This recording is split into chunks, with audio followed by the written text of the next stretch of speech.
본격적인 봄 이사철이 찾아왔는데요. 전세 물량이 자취를 감추고 있습니다. 특히 학군의 교통까지 좋은 곳은 공급이 수요를 감당하지 못해서 부르는 게 값이라고 하는데요. 이런 가운데 오늘 수도권부터 시행되는 전월세 금지법이 집값을 잡는 열쇠가 될지 아니면 서민들의 전세난을 부추기는 화근이 될지 오늘 KBS 생생토론에서 관련 전문가들 모시고 이야기 나눠보겠습니다. 그럼 먼저 토론에 함께하실 분들 소개하도록 하겠습니다. 부동산경제연구소 김인만 소장 함께했습니다. 안녕하세요. 한국공인중개사협회 서영원 대전지부장 나와주셨습니다. 네, 반갑습니다. 대전과기대 금융부동산행정과 박유석 교수 함께하시고요. 네, 안녕하십니까. 마지막으로 세종참여자치시민연대 성은정 사무처장 나와주셨습니다. 네, 반갑습니다. 본격적인 토론에 앞서서 저희가 관련 영상 준비했는데요. 영상 보시고 이야기 이어가겠습니다. 지난해 11월 충남 천안의 한 아파트는 84제곱미터 한 채가 9억여 원에 거래됐다고 국토부에 신고됐습니다. 그러나 거래는 3주 뒤 취소됐습니다. 취소 사유는 다양한 가능성이 있습니다. 그러나 부동산 과열 지역에서 이런 사례가 특히 많이 발견되면서 일부는 시세 조작을 위한 허위 거래 가능성이 제기됩니다. 직전 실거래가보다 높게 호가가 형성이 된 다음에 계약 취소가 되는 거는 아무래도 호가를 조금은 형성을 하려는 분위기가 있을 수밖에 없다라고 좀 판단을 하고. 전문가들은 등기를 마친 후 거래가를 최종 신고하도록 하는 등 시세 조작을 막기 위한 보완책 마련이 필요하다고 지적합니다. 치솟는 집값을 잡기 위해 대전시도 공급 확대 카드를 꺼내들었습니다. 재개발, 재건축 등 정비 사업을 적극 추진하고 도안치구 2단계 신규 개발 택지를 이용하여서 주택 공급을 적극 추진할 계획입니다. 대전시는 2030년까지 12만 가구를 공급해 주택 보급률을 110% 이상으로 끌어올릴 계획입니다. 저희가 호가 띄우기 논란 그리고 대전의 부동산 공급이 늘어난다는 영상 보여드렸는데요. 먼저 부동산 시장 동향부터 좀 짚어보겠습니다. 사실 이 질문은 교수님께 좀 먼저 드릴게요. 개념이 좀 희박해지긴 했지만 네네. 3월 신학기를 앞두고 네. 이제 본격적인 봄 이사철입니다. 네네. 그런데 어제 기사가 나왔는데 세종의 전셋값이 올해 새해 들어서 네. 6주 동안만 7.5%가 넘게 올랐어요. 네네. 예, 전세 시장 물론 매매 시장도 뜨거운데 부동산 과열 뭐 여전히 계속되고 있는데 시장 동향 이 전세값을 중심으로 좀 먼저 좀 한번 짚어주시고 시작을 할까요? 예. 우리가 이제 기본적으로 매매 시장하고 전세 시장은 서로 영향을 준다라고 많이 표현을 하는데요. 네. 또 각자가 각각의 원인을 해서 변하는 것도 우리가 볼 수가 있습니다. 네, 네. 특히나 우리가 전세를 중심으로 얘기를 좀 한다고 하면 네. 매매 시장은 분양 물량하고 좀 관계가 있다라고 네. 볼 수 있고요. 전세 시장 같은 경우는 실제로 입주되는 물량에 따라서 전세 가격이 좀 변동하는 모습을 우리가 좀 자주 볼 수가 있었는데요. 네, 네. 지금 같은 경우는 대전이나 세종이나 실제로 입주되는 물량이 지금 상당히 적은 편이거든요. 네, 네. 대전 같은 경우도 올해 한 7천여 세대 있는데 그것도 거의 연말에 몰려 있고 네. 그러다 보니까 올해 계속 전세에 대한 부분은 지속적으로 좀 상승할 것으로 보이고 네. 세종 같은 경우도 입주 물량이 작년에는 거의 1,000세대 이하였거든요. 네, 그런데 네. 올해는 한 7천여 세대 입주가 되고 있거든요. 네, 그러다 네. 보니까 다소 시간이 지남에 따라 세종 같은 경우는 조금 해소될 수 있겠지만 네, 네. 지금 워낙 부동산 시장이 예. 수많은 규제 정책에도 불구하고 네. 계속 지속적으로 상승하는 모습을 좀 보이고 있잖아요. 네, 그래서 네. 이 열기가 사그러들지 않는 한 네. 가격의 상승이냐 하락이냐 방향을 얘기를 한다면 네, 네. 상승이 유지될 것으로 보입니다. 결론적으로 당분간 전세가 상승이 지속될 수밖에 없는 분위기인 것 같다. 네네. 말씀이시죠. 수장님 네. 어떻게 보십니까? 일단 부동산은 심리잖아요. 네네. 그래서 심리적인 영향을 굉장히 많이 받는데 옛날에는 이제 수도권, 지방 이렇게 좀 별도로 움직이는 경향이 있었는데 최근에는 거의 실시간으로 싱크가 되다시피 움직이거든요. 그래서 네네. 서울시장 분위기는 잠깐 말씀드리면 일단 분양 시장은 굉장히 뜨겁고요. 네. 대전도 마찬가지겠지만 매매 시장 같은 경우는 고가 아파트들은 이제 워낙 규제가 많기 때문에 주춤하는 반면에 네네. 30대들 무주택자들이 이제 연끌하는 아파트들 10억 이하 중저가 아파트들은 이제 여전히 뜨거운 상황이고요. 네. 제일 문제는 이제 전세 시장인데 전월세 시장인데 작년 임대차 입법이 나오면서 급등세라든지 큰 혼란은 다소 진정되는 기미는 보이는데 네. 뭐 전세 가격이 떨어진다든지 지금 여전히 불안한 요소들은 잠복되어 있고 네. 공급 물량도 정부에서 여러 대책들이 나오지만 지금 갑자기 늘어나는 건 아니거든요. 그래서 그렇죠. 예. 일시적인 뭐 그런 혼란은 좀 이 안정세를 찾고 있지만 이게 뭐 근본적인 해결책이 될 수는 없을 것 같고요. 올해 내년 계속 이렇게 좀 우리를 괴롭힐 것 같습니다. 네, 뭐 비슷한 의견이시네요. 예. 지부장님 뭐 현장에서 많이 이런 접하시잖아요. 현장 네, 분위기 좀 어떻던가요? 뭐 지난 그 17년 6월 6.19 대책 이후에 그저께 2월 4일 날 이제 25번째 대책이 또 발표되는 나왔죠. 과정에 예, 있어서 계속 부동산 가격이 이제 단기 내에 폭등을 하지 않았습니까? 그 와중에 이제 지금은 이제 거래량이 없습니다. 거래량이 많이 줄었고 대신에 매가 호가는 계속 지금 오르고 있고 매매 시장 얘기를 좀 해주시죠. 그렇죠. 예, 매매 시장에서는 지금 이제 호가는 계속 오르면서 네, 네. 거래량은 지금 많이 지금 네, 좀 줄고 네. 있습니다. 그다음에 전세 시장 같은 경우에도 전세 물량이 없습니다. 네. 그러다 보니까 거래량이랄지 이런 게 지금 감소하고 있고 대신에 지금 하나 이제 기대해 보는 게 6월 1일부터 양도세라든지 모든 이제 종부세랄지 이런 게 6월 1일 기준이기 때문에 바뀌죠. 예. 이제 3, 4, 5월 달 정도에 올해 매매를 하려고 계획을 했던 분들은 아마 매물로 나올 수 있다. 3, 4, 5, 6월 달에 일시적으로 좀 매물이 나오지 않을까 좀 약간은 좀 기대를 해보는데 반면에 이제 6월 1일이 넘으면 네, 네. 그런 매물들이 이제 싹 소진이 되면 네. 그 이후에는 거래량이 더 급강할 수밖에 없다라고 예. 보는 거죠. 예. 그래서 올해도 전세 물량이나 매물 물량이나 이런 거는 제가 봤을 때 계속 부족한 상태이기 때문에 가격은 호가는 계속 오르면서 거래량은 없을 거다라고 저는 보고 있습니다. 네, 비슷한 의견이신데 6월 1일이 좀 변수가 될 수 있을 것 같다. 네, 예. 이렇게 전망을 하셨습니다. 네, 오늘부터 정부가 이 전월세 금지법을 시행합니다. 이 전월세 금지법이 전세가에 어떤 영향을 주느냐 지금 굉장히 궁금증이 많은데요. 이 부분은 우리 소장님께서 지금 전월세 금지법이 네. 예, 이게 사실 정확한 명칭은 아니잖아요. 네네. 예, 어떤 법이고 예, 어떻게 적용이 되는 건지 설명을 우선 좀 간단하게 좀 정리해 주시죠. 이게 예. 뭐 일명 전월세 금지법이라고 하는데 오늘이죠. 2월 19일부터 이제 시행이 됩니다. 네, 네. 입주자 모집 공고가 나오는 아파트, 분양가 상한제가 적용된 아파트의 경우에는 이제 입주하고 네, 네. 전세를 주면 안 되고 네. 무조건 의무적으로 실거주를 하도록 만들었는데요. 네. 대전은 당장 해당 사항은 없을 것 같고 그렇죠. 서울하고 이제 수도권 지역이 해당 사항인데 이게 그냥 이게 무시해서도 될 문제가 아닌 게 결국 서울 수도권에 시행을 하고 효과가 나온다면 네. 뭐 당연히 제일 우선적으로 대전이 적용될 가능성이 높기 때문에 네. 굉장히 예의주시해야 되고 이게 굉장히 좀 과하면서도 불편한 정책이거든요. 이게 과하다? 내 집을 사서 돈이 부족하면 입주해서 전세를 주고 그동안에 돈을 마련해서 뭐 들어갈 수 있는 그런 사다리 역할을 해줘야 되는데 네, 네. 바로 입주할 수 있는 상황이 안 되는 분들은 감히 이제 청약도 엄두를 내지 못하는 그런 상황이 벌어질 수도 있어서 네, 네. 제가 볼 때는 좀 보완책이 좀 필요하지 않을까. 자금이 부족한 실수요자들 이런 분들에 대해서는 좀 유예 기간을 준다든지 이런 좀 네. 보완책이 필요해 보입니다. 네. 보완책이 필요하다고 보셨는데 교수님 생각은 어떠십니까? 뭐 흙수저는 집도 사지 말란 말이냐? 뭐 네. 이런 의견들이 많이 나옵니다. 그러니까 이게 정책적인 어떤 입법 취지로 본다면은 네, 어떻게 보면 네. 긍정적으로 볼 수도 있는 부분이었어요. 왜냐하면 네, 네. 우리가 분양가 상한제가 적용되는 지역은요, 바로 주변의 아파트 가격보다 저렴하거든요. 네, 네. 그러니까 전세로 갈 수 있는 수요들이 충분히 분양을 받을 수 있는 여력이 된다라고 본 거죠. 네, 네. 근데 우리 소장님 말씀하신 것처럼 내가 지금 전세 들어갈 준비가 돼 있어서 그 아파트를 분양받을 수도 있겠지만 네, 네. 말씀하신 것처럼 내가 지금 분양받고 3년 전에 잔금 치를 때 전세 놓고 그 이후 장기적으로 플랜을 짜가지고 할 수 있는 그러니까 부동산 시장에서 내 집 마련을 하는 방법은 여러 가지가 있고 상당히 복잡한 메커니즘이 있다고 볼 수 있거든요. 네, 네. 근데 그거를 다 무시하고 단순하게 가격으로만 전세가 70, 80%인데 분양가가 7, 80%니까 네. 그러면 전세 들어갈 돈으로 매매하십시오라고 하는 얘기밖에 안 되거든요. 그러다 보면 우리가 계층을 나눈다는 게 좀 문제가 있긴 하지만 어쨌든 여유 있는 특정 계층에게만 오히려 더 도움이 되는 정책이 되어 버리다 보니까 진정한 서민을 위한 정책이냐라는 건 한번 우리가 생각을 해봐야 될 것 같습니다. 특정 계층에만 오히려 도움이 되는 정책이 될 수 있다. 하지만 정부 입장은 조금 다릅니다. 정부 입장은 기본적으로 아파트 총량에는 변화가 없고 또 다양한 예외 규정을 두고 있어서 뭐 그렇게 뭐 부작용이 클 것 같지 않다는 것 입장인데요. 처장님은 이 부분 어떻게 보세요?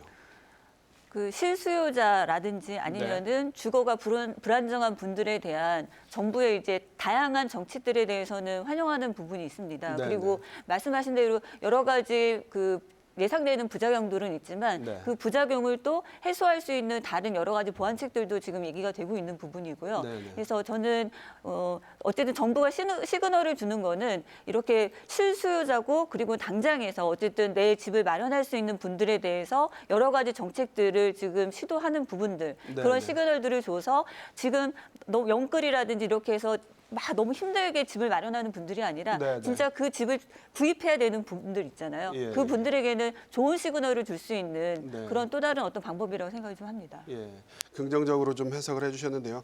그러면 전월세금지법이 과연 전세가에는 어떤 영향을 줄 것이냐 이 부분 한번 좀 짚어봤으면 하는데요. 이 부분은 우리 저희 지부장님께서 먼저 좀 얘기를 좀 해주시죠.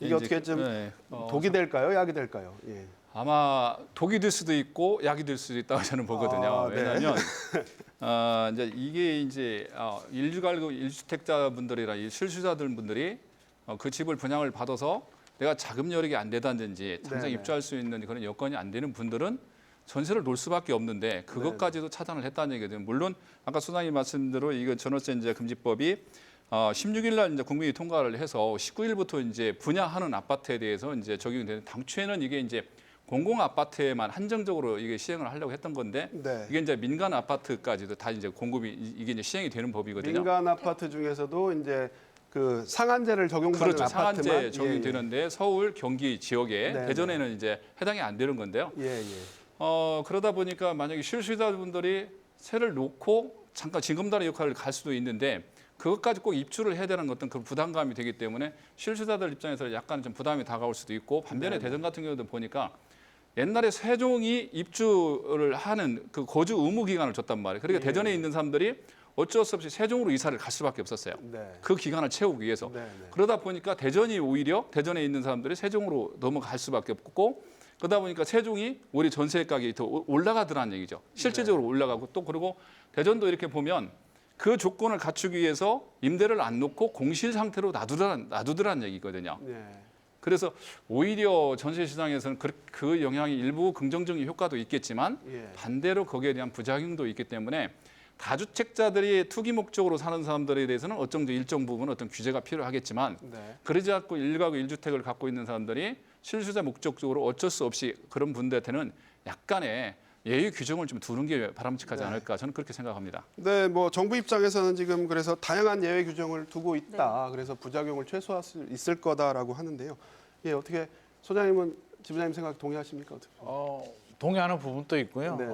또 정부 입장에서는 충분히 이해가 되는 부분이죠. 집이 필요한 사람만 분양받아라. 과수요들 투자 목적은 좀 하지 마라. 이런 시그널인데 우리 민간 수요자들은 이게 공공성을보다는 나 개인의 이익을 우선으로 하거든요. 네. 어떻게든 돈을 벌 수 있는 방법을 찾아서 가는데 이제 이렇게 분양을 받게 되면 지금 대출도 굉장히 막혀 있잖아요. 네. 대출도 안 나오고 전세도 못 주게 되면 결국 현금 부자들만이 그 네. 좋은 기회를 잡을 수밖에 없는 상황이고 입주를 해야 된다면 그럴 수는 있잖아요. 내가 사는 집은 뭐 전세를 주고 새 아파트에 입주를 할 수는 있는데 사람들이 원하는 거는 요즘 새 아파트잖아요. 양질의 새 아파트인데 결국에는 양질의 새 아파트 공급 전세 물량이 줄어들 수밖에 없고요. 또 최근에 여러 가지 규제들이 많다 보니까 이사를 가는데 지부장님 말씀하신 것처럼 공실로 비워둔다든지 다른 전세를 놓으면 또 4년이 걸리잖아요. 네. 2+2가 무서우니까 공실을 비워둔다든지 아니면 이 기회에 그냥 세대 분리를 하고 자녀한테 기존에 살던 집은 증여를 해서 해버리는 그런 부작용도 생겨서 실제로 우리가 예상하는 물량보다는 전세 물량은 저는 더 감소할 수밖에 없는 상황이 되지 않을까 그렇게 생각합니다. 전세 물량이 감소하면 가격은 뭐 오를 거라고 보시는 건가요? 한 가지 아무래도 잠깐만 좀 부작용이 짚고 있죠. 가야 될 부분이 분양가 상한제 이 주택 부분에서는 네, 네. 실제로 실수요자고 무주택자고 그런 분들이 이제 들어가게 되는 상황이잖아요. 근데 네. 이런 분들에게 현금 부자만이 이제 그렇게 집을 소유하지 않겠느냐, 들어가지 않겠느냐라고 하는 그 부분에서는 좀 어폐가 있다고 생각이 좀 듭니다. 네. 물론 현금을 보유한 분들이 더 들어가기 용이할 수는 있지만 무주택이고 그다음에 네. 그동안 집을 가지지 못했던 분들이기 때문에 네. 현금 부자가 그렇게 해서 들어가겠다라고 하는 걸로 좀 얘기되는 부분들은 좀 좀 어폐가 있지 않나 이런 생각이 좀 듭니다. 네. 네. 제가 사실 뭐 보안 설명을 잠깐 드리면 이제 집값에 따라서 좀 차이가 있는데 서울 같은 경우는 9억 넘어가면 이제 중도금 대출이 안 나오거든요. 그러면 네, 네. 자금 계획을 세울 때 입주할 때 잔금 대출도 요즘 30% 40%밖에 안 나오는데 자금이 부족한 분들, 현금이 있는 분들은 별 걱정을 안 하는데 현금이 한 3억 정도밖에 없는데 분양가가 요즘 나오는 물량도 거의 10억 이상 나오거든요. 10억짜리를 분양받으면 이게 내가 입주할 때 전세를 돌려서 그 사이에 뭐 돈을 더 모으지 않는 이상은 현실적으로 굉장히 어렵기 때문에 이거를 막아버린다는 건 아무래도 제가 볼 때는 기본적으로 현금이 5억, 6억은 가지고 있어야만 청약할 수 있다는 의미밖에 안 되거든요. 그래서 그런 부작용이 있다 이런 말씀을 드립니다. 사실 현금 부자들은 뭐 이미 집을 가지고 있을 테고요. 네네. 그런 사람들은 니네 사지 마라. 이건 무주택 서민들 맞습니다. 실수요 목적인 사람들이 사야 되는 아파트다. 이런 취지잖아요. 네네.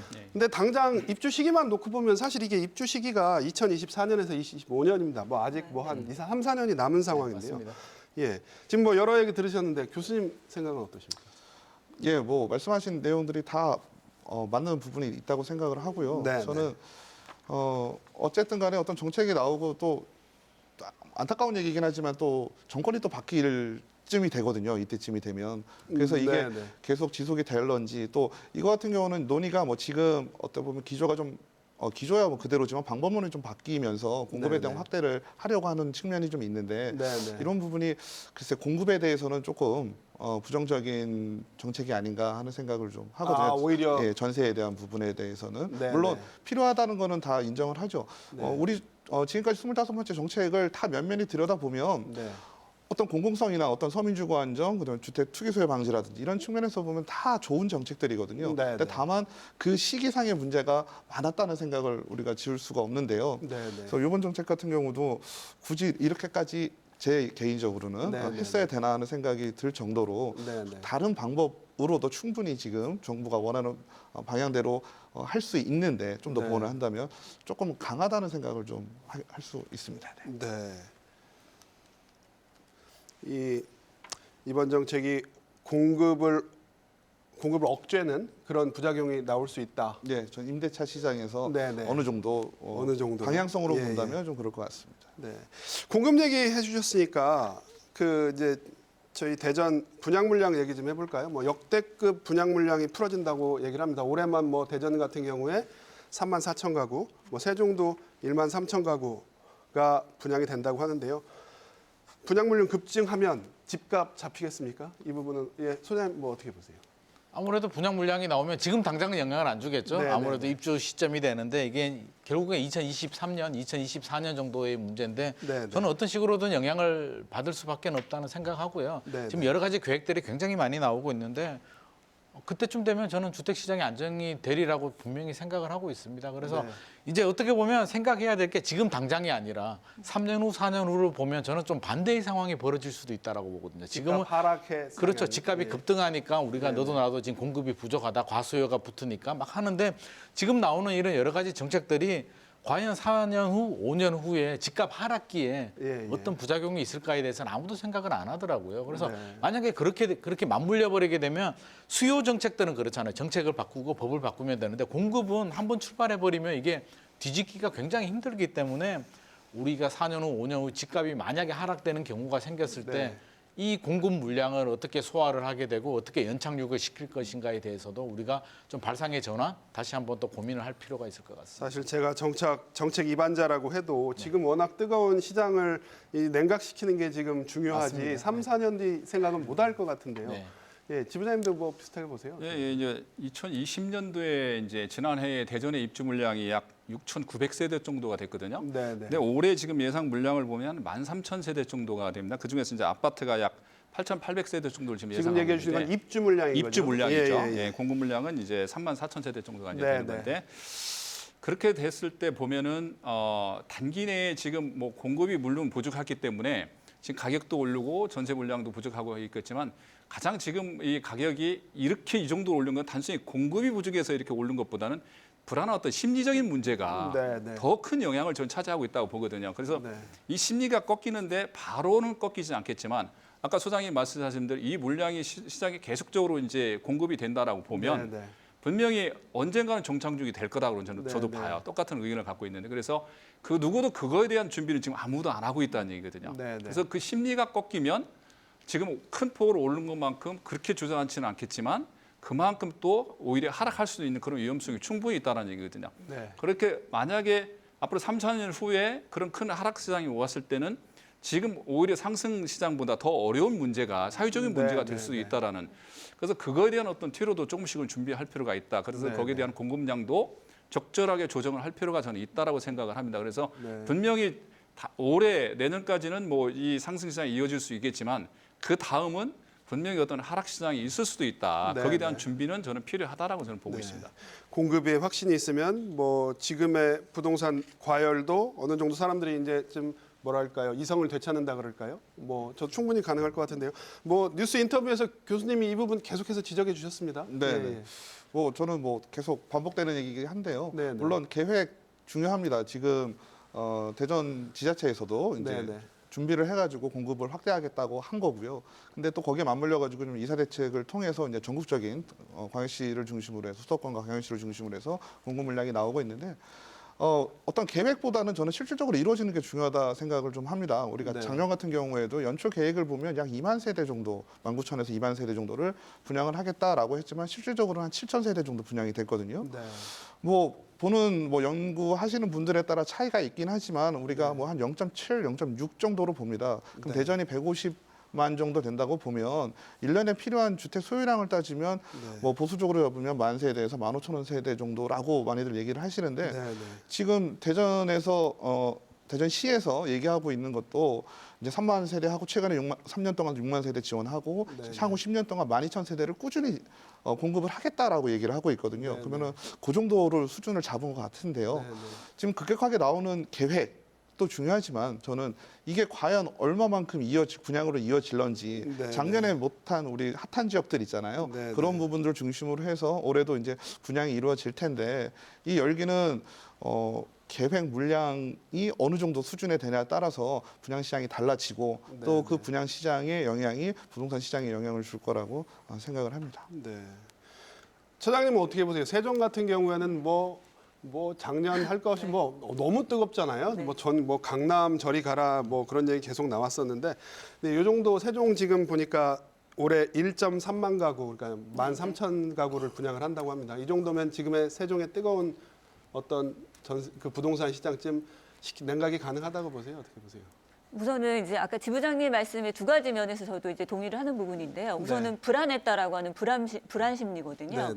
그러니까는 지금 38평을 사는 친구가 가서 축하하러 갔더니만은 현관만 낼 거야, 나머지는 낼 거야 이렇게 하는 거고, 그러니까 불안하다 보니까는 미래 수요, 나중에 집을 사는 사람들까지 지금 현재 수요로 같이 와서 하다 보니까는 지금 그렇게 해서 수요에 관련된 게 지금 과잉되어 있었기 때문에 그렇게 해서 지금 집값이나 아니면은 많은 부분에서 이제 좀 패닉바잉 같이 이렇게 되는 부분들이 있었다고 하는 그런 불안 심리가 있었던 부분이고, 그런 것들을 불안 심리를 이제 그동안은 규제를 해오다가 공급을 통해서 이제는 좀 이렇게 풀어줄게라고 하는 데에서 어느 정도는 뭐 시켜지는 그런 게 있을 수 있고요. 세종에서도 마찬가지로 1만 세대 넘게 이제 분양이 되는데, 네, 그거는 이제 두 번째에서 저도 이제 동감하는 부분은, 하지만 이후에 지금 당장에서의 어떤 그런 계속 대책만 가지고 해서 쫓아가는 어떤 그러한 부동산 대책이 아니라 이후에 3, 4년 후에 실제로 그 공급되어 있는 부분들, 과잉으로 이제는 공급되어 있는 부분들을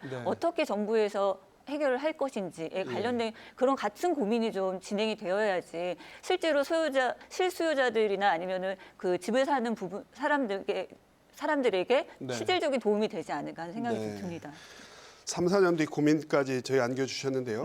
그럼 다시 좀 전세가로 돌아가 볼게요. 이렇게 좀 분양이 활발하고 그래서 공급이 늘어나면 전세가 뭐 지금 사상 최고 전세가라고 하는데 전세가 다운 되겠죠? 뭐 그렇게 관측하는 게 일반적일 것 같습니다. 과거 사례를 보면 뭐 지난 10년 정도를 보면 전세 가격이 언제 떨어졌을까 생각해 보면 뭐 대책 뭐 이런 것보다 매매 시장하고 다르거든요. 매매는 부동산 시장 분위기가 안 좋아진다든지 규제가 나오면 뭐 시장이 죽을 수도 있고 집값이 떨어지는데, 전세 가격이 떨어졌을 때는 입주 물량이 많이 나왔을 때밖에는 저는 본 적이 없거든요. 그래서 결국에는 전세의 해결책은 물량밖에는 없지, 다른 뭐 어떤 보완책이나 어떤 지원책, 뭐 전세자금 대출을 해줘도 집값이 오히려 더 오르잖아요. 그래서 결국 전세 문제는 입주 물량하고 맞물리게 되고요. 앞으로 3, 4년 후에 우리가 공급 과잉 이야기했지만 또 긍정적인 측면을 좀 이해를 하자면, 공급 과잉이 되면 자연스럽게 전세 시장은 매우 안정이 될 수밖에 없기 때문에 전세만 바라보자면 저는 앞으로 공급 물량이 계획대로 제도로만 이루어진다면 상당한 안정을 찾지 않을까 그렇게 생각합니다. 예. 사실 지부장님 뭐 세종 같은 경우에는 그러니까 사실 전셋값이 싸서 대전에서 세종으로 그렇죠. 건너가신 예, 예. 분들이 꽤 있거든요. 많습니다. 근데 그분들이 전셋값이 감당이 안 돼서 대전으로 유턴하는 네. 그런 상황도 있습니다. 예. 그런 현상도 많고요. 정말 올라도 너무 올랐죠. 오히려 이제 제가 실질적으로 현장에서 보면 몇 년 전에 아파트 분양 가격이 3억 한 후반대였거든요. 네. 근데 3억 2천, 3억 5천대였는데 전세 가격이 그때만 해도 3억대 이제 못 미쳤었어요. 네. 근데 지금 3억 2천이었던 그런 전세 가격이 몇 년 사이에 얼마나 올랐냐면 불과 1년, 2년 사이에 이게 5억, 6억대로 올랐습니다. 그래서 네. 매가를 이미 올라탄 거죠. 예. 그래서 지금 임대를 놓는 사람들 보면 분양 가격은 이미 전세가가 다 휴수가 다 됐습니다. 지금 예. 다. 그러다 보니까 아마 임차인들 입장에서는 예. 이 상황을 정말 어떻게 받아들일까 예. 참 난감한 문제고요. 전세가격이 상승하는 이유는 저는 나름대로 생각해 보니까 아까 이제 선생님 말씀대로 첫째는 공급 물량이 부족한 거죠, 뭐. 네, 그죠? 네. 공급 물량이 불량하고 다음에는 임대차 3법에 의해서 2+2가 되다 보니까 순환이 안 되는 영향도 있더라는 네, 얘기죠. 네. 그게 계속 또 돌고 또 나가고 들어오고 해야 되는데 기존에 있는 사람들이 안 나가니까 계속 그래서 새로 들어갈 사람 들어갈 수가 없는 상태이고 또 이제 저는 좀 색다른 걸 좀 제가 좀 느껴보는데 뭐냐면 전세금 대출이 잘못하면 이 문제가 우리 시청자 여러분들에게 오해가 될 수 있는데 전세금 대출이 지금 어떻게 보면 소비자들은 상당히 도움이 되는 제도인데 네. 이게 결과적으로는 전세 가격을 올리는 역할을 하더라는 얘기거든요. 네. 잘 생각해 보면 왜냐하면 전세금 대출 나만 해주면 상관이 네. 없습니다. 근데 누구나 전세금 대출을 전세 가격의 그 90%까지 전세금 대출을 해주다 보니까 예. 쉽게 전세금 대출이 되다 보니까 좀 전세 가격을 3억 했던 걸 4억으로 올려도 네. 대출로 가능하니까 그걸 들어가는 거죠. 임차인들이. 나만 들어가는 게 아니라 다른 사람도 다 들어가다 보니까 임대 가격이 올려도 전세금 대출로 그게 대치가 되는 거예요. 네, 그러니까 네. 결과적으로는 전세금 대출이 많이 나옴으로 해서 전세 가격이 올라가고 전세 가격이 올라감으로 인해서 매가가 올라가는 영향이 되더라는 얘기죠. 그래서 임차인들한테 이 제도가 상당히 좋은 제도이면서 결과적으로는 그런 또 이 전세 가격을 올리는 그런 영향도 좀 있기 때문에 이 부분에 대해서는 좀 더 깊이 있는 그 연구가 좀 필요하지 않을까 저는 생각을 하고 다음에는 재건축이나 재개발 지역이 대전 같은 경우도 동시다발적으로 지금 이루어지다 보니까 네. 그 지역에서 나오는 소유자들이 세입자들이 갈 곳이 없다라는 거죠. 네. 그래서 일시적으로 전세난이 더 심각해야 되는 거고 그래서 어떤 이런 것들을 동시다발적으로 할 게 아니라 좀 단계적으로 세입자들이 재개발 지역 같은 데 이주할 수 있는 그 좀 이 네. 시간적인 그런 공간을 좀 같이 줘가면서 가는 것도 좀 좋은 방법이 아닌가 이런 생각을 좀 해봅니다. 재개발이나 재건축으로 늘어나는 전세 수요를 좀 조절할 필요가 있다. 예. 전세금 대출 얘기해 주셨는데요. 굉장히 딜레마입니다. 저런 측면이 사실 없는 건 아니거든요. 네. 그렇다고 근데 전세금 대출을 막는다? 이거는 뭐 어떻게 보면 상상할 수도 없는 네. 일입니다. 예. 어떻게 뭐 보세요? 어쨌든 좀 안타까운 사연이긴 하지만 어쨌든 네네. 전세금 대출로 인해서 예를 들어서 내가 전세를 생각하지 못했던 부분들도 네네. 전세 대출이 워낙 싸니까 오히려 월세보다 더 싸거든요. 네네. 월세를 내느니 이자가 훨씬 더 쌉니다. 예. 그러다 보니까 당연히 월세로 들어갈 것이 월세 수요는 거의 아파트 같은 경우는 거의 월세가 많지 않죠. 그러다 예. 보니까 다 전세로 가야 되고 대출도 편하고. 예. 근데 전세 가격이 상승을 하면 물론 전세 자체로 어떤 원인에 의해서 전세 가격 변동이 되는 경우도 있지만 또 전세 가격이 매매 가격을 또 치고 올라오면요. 네네. 일반적으로 70%에서 80% 정도를 유지한다라고 봤을 때 그 비율이 또 올라가겠죠, 전세가율이. 네네. 그러다 보면 매매가에 또 영향을 주게 되고 또 매매가가 오르면 또 다시 전세가를 끌어올릴 수도 있고 예. 이런 악순환이 반복이 되고 또 뭐 일어나지 않으면 좋겠지만 또 한순간에 또 매매 가격이 좀 폭락을 한다. 이렇게 되면은 네. 우리가 예전에 가끔 나왔던 이슈 중에 뭐 깡통 전세 이런 얘기들이 있었잖아요. 네네. 그런 부분들이 또 현실화될 수 있는 부분들도 우려가 좀 될 수가 있고요. 네네. 그러다 보니까 저는 기본적으로 생각을 하는 거는 전세 가격은 매매 가격 안정이 되면 자연스럽게 안정이 된다라고 보는데요. 네네. 이거를 전세 가격만을 가지고 또 정부의 정책으로 요거를 핸들링을 하려고 하잖아요. 네네. 그러니까 많은 정책은 매매에 대한 부분이지만 네네. 또 작년에 나왔던 전월세 3법이라든지 이런 네네. 것들로 전월세만을 또 따로 이렇게 핸들링을 하려고 하다 보니 네네. 오히려 그런 부작용들이 네네. 전세 가격 상승에 영향을 준 것 같은 예. 느낌을 좀 줄 수가 없을 것 같습니다. 예. 쉽게 말해서 저희가 병을 치료하기 위해서 약을 썼는데 약이 독이 되는 경우가 많다는 말씀이시잖아요. 맞습니다. 예. 저희 그럼 그 주제를 살짝 바꿔서요.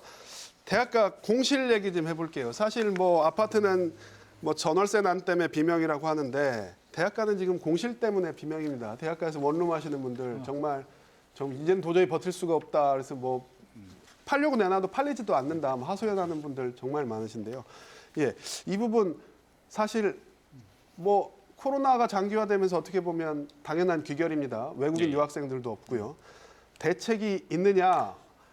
없을 것 같긴 한데 예, 그래도 좀 대책을 들어보겠습니다. 이 부분은 어느 분부터 좀 말씀해 제가 먼저 주시죠. 예, 소장님부터 좀 얘기를 말씀해 하겠습니다. 주시죠. 사실 뭐 대책이 없습니다. 결론부터 얘기하면 대책이 없는 이유가 양쪽이 다 피해자거든요. 이게 어느 한쪽만 피해를 보게 되면 그 부분을 지원하게 되는데 임대인 입장에서 보면 그게 생업이잖아요. 예. 생계형 이제 임대인인데 코로나가 생겨서 학생들이 뭐 안 들어오고요. 최근에 제가 그런 경우들도 많이 봤는데 학생들은 법을 잘 모르잖아요. 네. 법을 잘 모르고 또 알바를 하고 이렇게 요즘 알바도 잘 안 되잖아요. 또 알바도 안 돼서 월세 내기가 굉장히 버거운 학생들이 많은데 학교를 안 가다 보니까 학교를 안 가고 내가 필요가 없는데 월세를 계속 내야 된다는 뭐 임대차 기간을 지켜야 된다는 법을 잘 모르니까 그냥 찾아가서 집주인한테 나 힘드니까 나 지금 수업 없고 고향 집에 내려가야 되니까 빼주세요라고 이렇게 일방적인 요구를 하는 학생들이 많은데 집주인 입장에서는 임대인 입장에서는 이걸 들어주자니 계약 기간이 남고 법적으로는 돌려줄 필요가 없음에도 불구하고 아들 같은 딸 같은 애들이 또 막 울면서 네. 보증금 반환해달라니까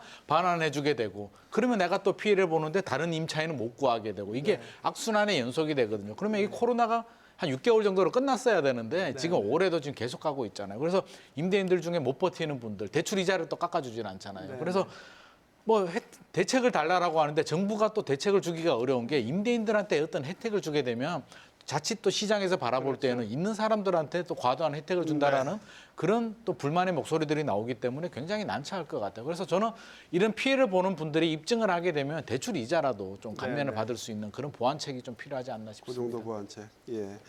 교수님 뭐 대책이 어떻게 가능할까요? 어떻게 보세요? 저도 뭐 대책을 딱 떠오르지가 않더라고요. 질문지를 네. 받아보고 제일 어려웠던 문제이긴 한데요. 네, 네.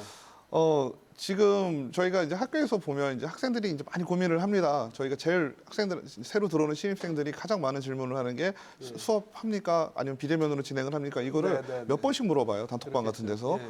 그러면 그걸 보면서 또 학과가 부동산학과 보니까 학생들의 문제도 문제지만 여기 저희 학교 앞에 있는 공실들 이분들 큰 예. 문제겠다. 왜냐하면 지금까지도 계약이 안 되면 문제가 있거든요. 그렇죠. 이게 수업이 되다가 비대면으로 전환이 돼도 문제가 되거든요. 네. 왜냐하면 학교와 원룸 같은 경우는 연초에 계약을 해서 1년 단위로 1년 가야지 단위가, 맞거든요. 예, 중간에 또 계약을 해버리면 또 이 사이클이 안 맞잖아요. 그래서 지금 큰 문제가 있는데 사회적 인식 자체도 임대인을 바라보는 시선이 곱지 않은 상황에서 뭐 그렇죠. 예를 들어서 정부에서 뭐 공실이 확인이 될 경우 그 부분에 대해서 뭐 지원을 해주겠다 이런 것도 정말 쉽게 내놓을 수 없는 정책이거든요. 그렇죠. 그러다 보니까 뭐 아까 이자율 감면도 말씀하셨지만 뭐 비슷한 맥락으로 뭐 대출을 조금 더 완화해서 좀 버틸 수 있는 네. 힘을 주는 것이 그나마 방법이 되지 않을까 생각을 합니다. 예. 사실 이 부분이 차장님 뭐 원룸 업자라고 표현을 해도 될까요? 뭐 그분들도 문제지만 대학가 상권이 다 지금 뭐 비슷한 처지입니다. 뭐 학생들이 아예 없으니까요. 대학가 상권이라는 게 어떤 지역에서 굉장히 활력소 역할을 하는 곳이 많잖아요. 예, 세종도 물론 대학가가 있고요. 예, 세종 지역도 굉장히 심각한 것 같은데 뭐 답은 없다. 글쎄 없다고 얘기하기는 그렇고 예, 지금 참 어려운 것 같은데 어떻게 보세요? 전문가분들께서 이제 이렇게 난감해 하시는 부분을 제가 네. 뭐 따로 말씀드리기는 어려운데요. 코로나19라고 하는 정말 예기치 못한 저희가 그런 거 이제 맞닥뜨리면서 실질적으로 다양한 부분에서 여러 가지 문제들이 지금 발생을 하는데 대학가에서도 문제고 또 상권에서도 문제고 세종에서는 또 상가공실 또한 제일 그 심각하죠. 문제 심각하거든요. 근데 이런 상황에서 답이 없다 하더라도 우선은 모여가지고 같이 이야기를 해서 어떤 문제인지를 좀 듣는 테이블이라고 하는 그런 것들을 다자간이 모여가지고 머리를 맞대고 실질적으로 현장의 목소리를 담아서 이야기를 네. 하고 정책을 내는 네, 그러한 것들이 좀 돼야 되지 않을까라고 하는 좀 예. 추상적인 좀 말씀을 드려봅니다. 수상적이긴 하지만 뭐 필요한 부분입니다. 예. 지부장님, 네. 그 대학가에서 원룸 하시는 분들은 사실 어떻게 보면 뭐 장사라고 표현을 할게요. 장사를 쉽게 하셨어요. 왜냐하면 학생이라는 수요들이 꾸준히 있었으니까. 하지만 원룸 시장이 정글이 된 지 오래잖아요. 그렇죠. 그런 시장에서 살아남는 분들 노하우 같은 게 좀 있습니까? 예. 이제 대학가 주면은 모든 분들이 지금 말씀하셨듯이 예. 다 힘들어해요. 예, 예. 지금 학생 수 감소하고 있죠. 예, 예. 코로나 때문에 그나마 또 비대면이죠. 아, 예, 네, 예. 그다음에 학교에서 지금 기숙사들을 좀 많이 또 신축을 하고 있죠. 그래서 앞으로가 더 문제일 것 같아요. 근데 네, 네. 제가 이제 그래도 지금 공실률을 계산을 주변에 물어보니까 50% 이상이 지금 공실이에요. 지금 대학가 절반 주변이. 이상이요. 예, 그래서 그래도 그 중에서 생존을 하는 사람들을 좀 이렇게 보니까 어떤 옵션이라든지 시설 내부 인테리어랄지 이런 것들을 빨리빨리 지금 네, 시대에 네. 맞게끔 학생 수요들에 맞게끔 이렇게 네. 좀 변경을 하는 그런 분들은 그래도 공실률이 좀 낮더라고요. 네. 근데 이제 그러려면 또 그분들의 또 비용이 또 많이 돈이 들어간다는 얘기죠. 필요하시잖아요. 그래서 예. 참 이런 경제적인 문제가 참 어렵다. 그래서 다시 지금 리모델링을 하시는 분들을 이렇게 얘기를 들어보면 되면 예, 예. 지금 대학가라는 그런 어떤 특수성이 있기 때문에 네, 네. 규모가 좀 작죠. 학생 일반인들이 들어가서 거주할 수 없을 정도의 조그마한 구조예요. 네, 근데 네. 일반 이제 이런 역세권이나 이런 데는 학생들도 와서 할 수 있고 일반인들도 와서 거주할 수 있는 그런 공간이 조금 그런 부분에서 좀 면적이 좀 넓어요. 네, 근데 네. 대학가는 일반인들이 들어갈 수 없는 구조예요. 그래서 대학에서 좀 한다면 일반인들도 와서 거주할 수 있는 그 어떤 방의 어떤 규모나 이런 거를 조금 더 크게 해서 네, 좀 네. 경쟁력을 좀 키워가는 게 네. 그나마 앞으로 생존할 수 있는 방법이지 않겠냐고 저는 타겟을 보거든요. 학생으로만 하지 말고 그렇죠. 좀 넓힐 필요가 왜냐하면 있다. 대학가 쪽에서는 대학생들은 예. 점점 더 줄을 거고 앞으로 가면 갈수록 더 심각한 상황이 벌어질 거라고 저는 봐요. 그래서 네. 꼭 대학생이 아니더라도 일반인들이 와서 거주할 수 알겠습니다. 있는 예, 예. 그런 공간으로의 어떤 그 탈바꿈도 시도해볼 필요가 있다라고 저는 그런 정도의 어떤 그 방법이 있다면 그 정도도 좀 연구를 좀 해봐야 되지 않나라고 보는 거거든요. 두 분 전문가들 뭐 다른 노하우 혹시 뭐 비법 같은 거 전수해 주실 거 있으십니까?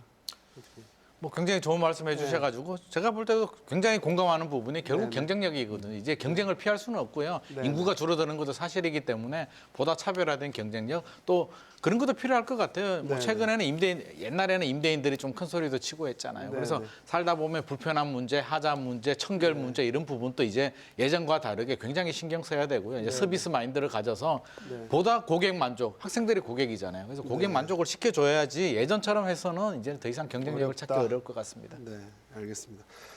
저희가 남은 시간이 별로 없어서요.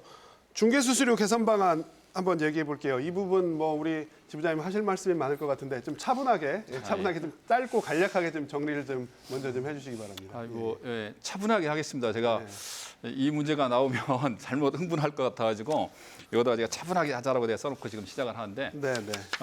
이 문제는 권익위원회에서 이제 설문조사를 한 그 자체가 저는 문제가 좀 있다고 그래요. 네, 정보답지 못했다. 왜냐하면 권익위가 이런 걸 설문조사를 하면 상대성입니다. 이거는 그리고 네, 네. 이거는 누구에게는 어떤 그 생존권의 문제인데 네, 네. 이걸 설문조사를 해서 이런 문제를 언론에 이렇게 계속 네, 네. 뭐 반복해서 이렇게 해서 마치 공인사들이 어떤 뭐 폭리를 취하는 그런 모양새는 안 좋다. 네. 권익위 얘기 보면 절의 전세 가격이 2억 했던 게 중개수수료가 0.4%면 80만 원인데 네. 전세 가격이 지금 2억이 4억짜리로 올랐으니까 이게 전세 가격이 하면 160만 원 올랐다는 얘기거든요. 네, 네. 그리고 또 6억짜리가 0.5%면 300만 원짜리가 이게 9억으로 오르면 0.9%면 810만 원이라는 얘기거든요. 근데 그거는 일부 극소 지역이에요. 서울 강남권이지 대전에서 9억 넘는 아파트가 과연 얼마나 되냐는 얘기죠. 근데 그게 마치 전 지역에 있는 것처럼 그렇게 설문조사를 하고 국민들한테 호도를 하고 하는 거는 다분히 저희들 입장에 봤을 때는 부동산 정책이 어떤 실패한 거를 공인사들한테 어떤 책임을 전가하려고 하는 그 면피성이 아니냐라고 저희들은 좀 보는 부분이고요. 네, 네. 반면에 지금 이 중개수수료의 문제점은 많이 있어요. 저희들도 봤을 때는. 네. 5억짜리 전세를 했을 때 5억짜리 전세로 하면 중개수수료가 얼마냐면 약 200만 원 정도 됩니다. 네. 근데 그게 월세로 전환하면 보증금 5천에 월세 전환율 4.5%로 하면 월세가 한 168만 원 정도 됩니다. 그러면 중개수수료가 얼마냐면 65만 4천 원이에요. 똑같은 면적을 전세로 냈을 때는 공인중개사들이 200만 원이 중개수수료가 되는데 월세로 전환하면 65만 4천 원밖에 안 된다는 얘기죠. 32.7%밖에 안 된다는 얘기죠. 네. 이런 문제점도 많이 있는데 이런 문제를 단순하게 어떤 그 국민들한테 어떤 설문조사를 해서 접근한다는 것은 문제성이 네. 있다. 그래서 지금 설문조사를 국토부에서도 바탕으로 국토부에서도 이거에 대해서 전문적으로 용역을 지금 주고 있고 저희 네. 공인중개사 협회에서도 전문인들한테 용역비를 지급하고 용역을 하고 있습니다. 그래서 이런 문제는 단순하게 어떤 설문조사로서의 어떤 언론을 호도할 이런 게 아니고 정말 전문 기관한테 용역을 주어서 제3자 입장에서 어떻게 중개보수를 개설을 하는 게 예. 공인중개사들한테도 그만큼 어떤 당근과 채찍이 같이 가야 된다라고 보는 거거든요. 중개업계도 발전을 하려면 거기에 맞는 중개 보수도 뒤따라야 될만이 중개업계도 발전을 하는 건데 단순히 시간이 요율만 없어서요? 낮추는 것이 예, 예, 아니다라고 예. 보는 거거든요. 제대로 그래서 이 된 점은 좀 설문조사로 참고해 좀 주셨으면 제대로 된 안을 만들자는 입장이고. 예, 예. 근데 뭐 소비자 입장은 사실 많이 다를 것 같아요. 이거 뭐 처장님 한 말씀 해주신다면요. 예. 뭐 그냥 일반 시민의 입장에서 말씀을 예. 드리면은 우선은 내 집을 팔고 사는데 중개 수수료가 과하지 않나라고 네, 네. 하는 생각은 일반적으로는 하실 것 같아요. 네. 그래서 그런 거에서 어떤 그 좀 조절이 됐으면 좋겠다라고 하는 마음이 있는데, 근데 이제 말씀하신 대로 좀 더 자세하게 들여다 봤을 때는 필요한 부분에서는 들어가는 게 맞다고 하는데, 저는 이제 이 내용을 보면서 그래서 이제 지금 주거복지라는 표현을 하잖아요. 네, 그래서 네. 부동산 정책이라 주거복지 정책이라고 얘기를 하는데, 복지에 초점을 맞춘다라고 한다면 사실 제일 큰 역할을 할 수 있는 분들이 공인중개사라는 생각을 하거든요. 네, 그래서 네. 어떤 사회복지와 같은 그런 마인드를 가지고 실질적으로 다양한 중개 서비스를 진행을 하는 거죠. 다양한 취약계층에게 할 수 있는 것들, 그다음에 수수료를 뭐 감면한다든지 다양하게 중개에서도 할 수 있는 그런 복지와 관련된 마인드를 가지고 한다면 중개사에 대한 수수료에 대한 어떤 시민들이 가지고 있는, 들여다보면 그렇지 않지만 그냥 대충 단순하게 봤을 때 과하지 않나라고 하는 부정적인 어떤 그런 시선, 이런 네, 것들이 네. 조금 희석되지 않을까 하는 생각을 좀 해봅니다. 그 부분에 대해서 교수님, 예, 저희가 네. 이 부분을 오래 토론할 수 있는 부분은 아니라서요. 예, 예. 교수님 뭐 두 분 얘기 들으셨는데 뭐. 네, 뭐 좀. 어쨌든 우리가 부동산 시장, 특히 이제 중개 예, 예. 공인중개사가 이제 관여가 되는 이제 네, 중개의 부분이 이루어지는 부동산 거래에서는요, 네, 네. 각 구성원들의 입장 차이가 클 수밖에 없죠. 네, 네. 특히나 이제 공인중개사 같은 경우는 지금까지 뭐 2001년도에 지정이 되고 네, 2015년도에 또 인하에 또 개정이 됐거든요. 중개 네, 네. 수수료율이요. 그 수수료율 자체가 지정이 돼야 되는 것도 문제가 될 수도 있고, 네, 또 네. 너무 낮다라는 것도 문제가 될 수도 있고, 네, 또 네. 구성원들은 그걸 보면서 이게 저는 그런 생각을 합니다. 매매에 있어서는 그래도 어느 정도 사회적으로 용인이 되는 것 같은데, 네, 임대차에 있어서는 길어야 2년 정도 살거든요. 예, 2년 예. 살면서 내가 이 정도의 수수료를 지불을 하면 그건 결국은 월세로 또 계산하면 또 많은 부담이 될 수 있잖아요. 네, 그래서 네. 그런 부분들이 있을 수가 있는데 인식의 전환이 좀 필요하다고 생각을 합니다. 공인중개사 네. 입장에서도 어떤 임대 부분에 대해서는 내가 임대를 할 경우 이렇게 많이 네, 내야 네. 되는 부분 조금 이해해 주셨으면 좋겠고, 네, 또 실제로 이제 임차로 이제 들어가시는 분들도 한번 생각을 하셔야 될 게, 공인중개사는 부동산에 관련한 지식들을 많이 알고 계신 분들이에요. 네, 부동산 네. 거래의 안정을 위해서 아주 중요하신 분들인데, 네. 이분들이 중개를 해줌으로 해서 얻는 이득은 내가 실제로 뭐 계약서 한 장 써주고 끝인 것 같다, 이게 아니죠. 이 거래에 대한 우리가 흔히 얘기하는 보험의 정도로 네. 생각을 하셔야 될 것 같아요. 네, 거래 네. 금액이 크다면 당연히 자동차 보험도 비싼 네. 차일 경우는 자차 보험이 크잖아요. 네, 그런 어떤 마인드를 조금 이해하시는 네. 게 서로 간의 차이점을 좀 좁힐 수 있는 부분이 되지 않을까 싶습니다. 이 문제는 이쯤에서 정리를 해야 될 것 같고요. 우리 지부장님 흥분하셔가지고 흥분을 가라앉히기 위해서 제가 다른 질문 드리겠습니다. 요즘에 뭐 집값이 워낙 천정부지로 치솟다 보니까 매도 계약을 파괴버리는 집주인들이 좀 많이 계신 것 같아요. 이거 어떻게 예방할 수 있습니까?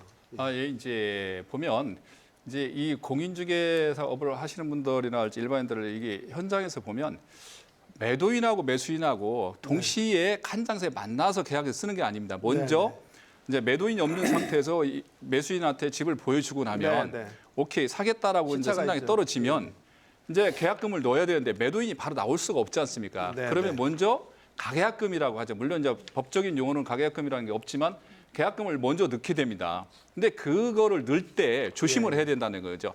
거기에 대해서 매매 금액은 얼마고 잔금은 언제 줄 거고 언제 계약서를 쓸 네, 거고 네. 어떤 조건이라는 거를 간략하게라도 문자로랄지 아니면 간략하게 양식을 해서 저희들이 이제 맨날 공인사들한테 이제 교육을 하고 있는데 네. 그렇게 해서 그 부분을 매도인이나 매수인한테 문자라도 좀 알려주고 거기서 오케이 승낙이 떨어지면 네. 계약이 성립이 될 수 있는데 그러한 어떤 단계를 생략하고 먼저 돈이 넣게 되면 이런 부분에서 올라가는 시장에서는 계약금이 3천만 원 이고 들어오는데 만약에 6,100억이 지금같이 오르면 네, 당연히 매도인처럼 계약을 쉽게 해지를 하려고 하겠죠. 네. 그래서 거기에서 오는 문제점들이 많기 때문에 계약금을 넣기 전에 입금하기 전에 분명히 먼저 네, 거기에 대한 디테일한 좀 양식을 좀 갖춰서 네, 네.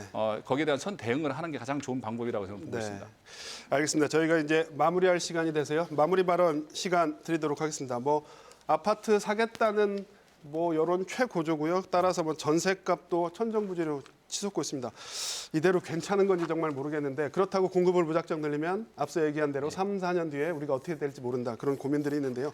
예, 현 시장에서 우리 무주택 서민들이 어떤 스탠스를 좀 취해야 될까요? 이 부분은 우리 소장님부터 좀. 뭐 미래는 아무도 모르는 것이니까요. 저는 간단합니다. 필요한 사람들은 해야겠죠. 뭐 네. 기다린다고 답이 나오진 않고 떨어진다 그러면 불안해서 또 못 사기 때문에 필요한 사람은 하되 저는 욕심은 좀 내지 말았으면 좋겠어요. 네. 뭐 3, 4년 후에 집값이 떨어질 가능성도 지금 굉장히 높아졌기 때문에 네. 필요한 사람들은 내 작은 범위 내에서 내가 필요하기 때문에 하는 것이지 내가 자본 이득을 과도하게 취하기 위해서 욕심을 낸다는 거는 생각은 이제는 좀 버려야 될 것 같고요. 네, 네. 기존에 가지고 계시는 분들은 출구 전략도 좀 필요해서 지금 당장의 시장만 보지 마시고 네, 3, 네. 4년 후 금방 가잖아요. 예. 그 시장 또 바라보면서 이제 서서히 리스크 관리가 좀 필요하지 않나 싶습니다. 실수요자들은 어쩔 수 없지만 출구 전략이 필요한 시점이다. 예, 예. 이 부분 예, 우리 교수님 어떻게 보십니까? 네, 저도 뭐 소장님과 같은 의견입니다. 네.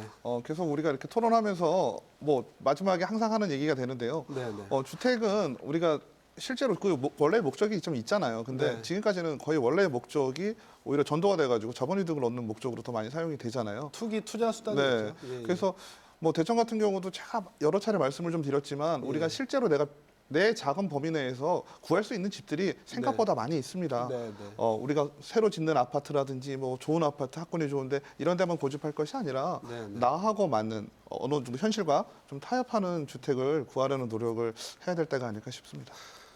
뭐 머리로는 이해가 가는데 네. 참 어려운 일입니다. 예, 예, 우리 차장님 어떻게 얘기해 주실 수 있습니까? 코로나19 시대가 되면서 이제 집에 머무는 시간이 많아지고 그러면서 더더군다나 이제 집이라고 하는 거의 중요성이 더 강조되는 시기를 저희는 이제 살아갈 것 같습니다. 근데 그 40%에 해당하는 어쨌든 임대로 있는 분들이 계속 주거가 불안정한다든지 네. 아니면 그렇게 되면은 결국에는 사회 불안으로까지 네, 네. 되고 그 기본적인 그 욕구가 충족되지 않기 때문에 여러 가지 문제들이 벌어질 수 있다고 보여지거든요. 그래서 뭐 전세를 어떻게 고르라라고 하는 그런 조언보다는 저는 네. 그 주거 안정에 대한 어떤 그런 끊임없이 계속 지속적으로 갈 수 있는 어떤 그런 정책이 좀 필요하지 않을까 하는 이런 바람으로 좀 마무리해 보겠습니다. 주거가 최고의 복지다. 네, 지부장님 예. 짧게 좀 부탁드립니다. 네, 뭐 시간이 앞에서 없습니다. 좋은 말씀 예. 다 하셔서 간단하게 말씀드리겠습니다. 저는 네. 가장 아쉬운 부분이 이제 이 현 정부가 국민들로부터 지금 잃었던 그 어떤 그 신뢰를 좀 되찾았으면 좋겠다. 그리고 그걸로 인해서 어떤 그 국민들이 정부 정책을 좀 믿고 지금 이 불안한 심리가 좀 안정화 좀 됐으면 좋겠다는 네. 좀 생각을 좀 해보고요. 그다음에 저금리 시장에서 마땅히 지금 투자처가 없거든요. 그래서 없죠. 다양한 어떤 그 이 유동성 자금이 갈 수 있는 투자처를 좀 다양하게 좀 찾았으면 좋겠다는 네. 생각을 좀 해보면서 부동산 가격이 좀 안정화돼서 우리 국민들이나 지금 시청자 여러분들께서 좀 편안하게 네, 좀 네. 살 수 있는 그런 나라에서 좀 살고 싶다는 생각을 좀 해봅니다. 네, 자금이 선순환할 수 있는 방법을 좀 찾아보자는 말씀이셨는데요. 예, 올 들어 전국에서 아파트 전셋값이 가장 많이 오른 곳이 세종시라고 하죠. 지난 6주 동안만 말씀드린 대로 무려 7.54%가 올랐다고 하는데요. 인근의 대전 유성구도 4.21%로 전국 2위를 차지했습니다.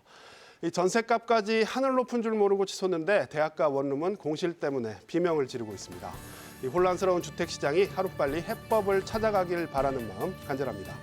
KBS 생생토론 여기서 마칩니다. 시청해주신 여러분 고맙습니다.